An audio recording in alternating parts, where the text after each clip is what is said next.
Sosok hitam di ujung malam. Setiap malam, Bagas, seorang pemuda yang suka begadang, selalu pulang ke rumahnya saat jarum jam menunjukkan angka 2 atau 3 dini hari. Jalanan sepi, hanya suara langkah kakinya yang terdengar di kegelapan malam.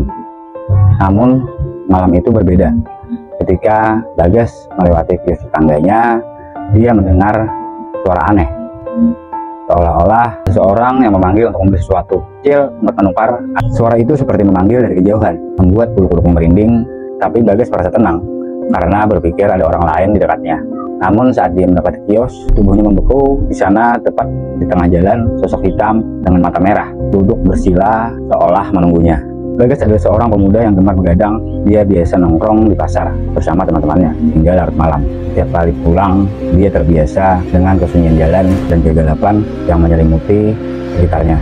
Namun malam itu berbeda saat mendengar suara seseorang yang seperti ingin membeli sesuatu dari kios. Bagas merasa ada kehadiran lain di sekitar rumahnya. Rasa penasaran membawanya mendekati dan seketika dia melihat sosok hitam dengan mata merah menyala. Jantungnya berdetak kencang, kakinya gemetar, dia ingin berteriak, namun suaranya tidak bisa keluar dari mulutnya. Dengan panik, dia berbalik dan berlari sekuat tenaga, meninggalkan tempat itu dan kembali ke pasar, tempat dia nongkrong tadi. Napasnya terengah-engah. Ketika dia sampai di sana, dia langsung menceritakan kepada teman-temannya tentang apa yang baru saja dilihatnya. Teman-temannya yang sebagian tidak percaya menantang untuk kembali bersama ke tempat di mana Bagas melihat sosok itu. Dengan gemetar, Bagas akhirnya setuju.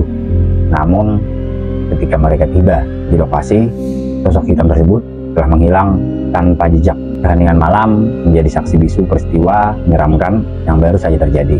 Kejadian tersebut memberikan trauma tersendiri bagi Bagas. Dia tidak lagi berani begadang seperti dulu.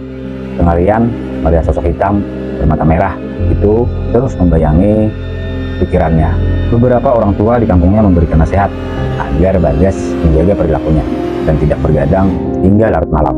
Mereka menganjurkan Bagas untuk membaca doa sebelum keluar rumah dan lebih berhati-hati di malam hari. Selain itu, Bagas diminta untuk selalu pulang bersama teman-temannya dan menghindari jalanan sepi saat malam. Sebuah jimat pelindung juga diberikan oleh salah satu tetua desa untuk menjaga Bagas dari gangguan makhluk gaib. Meskipun demikian, rasa takut masih sering menghantuinya setiap kali mengingat kejadian tersebut. Kisah Bagas dan sosok hitam mata merah ini sering terjadi di berbagai daerah dengan versi yang berbeda. Kejadian seperti ini biasanya menjadi peringatan bagi para remaja yang suka keluar malam dan bergadang hingga dini hari. Dalam banyak kepercayaan lokal, malam adalah saat di mana makhluk gaib berkeliaran, terutama ketika jalanan sepi dan gelap. Makhluk seperti sosok hitam bermata merah dikatakan mencari mangsa untuk menakuti dan mengambil energi manusia. Para tetua desa sering mengingatkan bahwa kebiasaan bergadang bukan hanya buruk bagi kesehatan, tetapi juga dapat membawa seseorang ke dalam situasi yang berbahaya. Kisah-kisah ini diajarkan sebagai pelajaran untuk tetap menjaga norma dan perilaku, serta menghormati waktu malam yang dianggap sebagai waktu istirahat bagi manusia.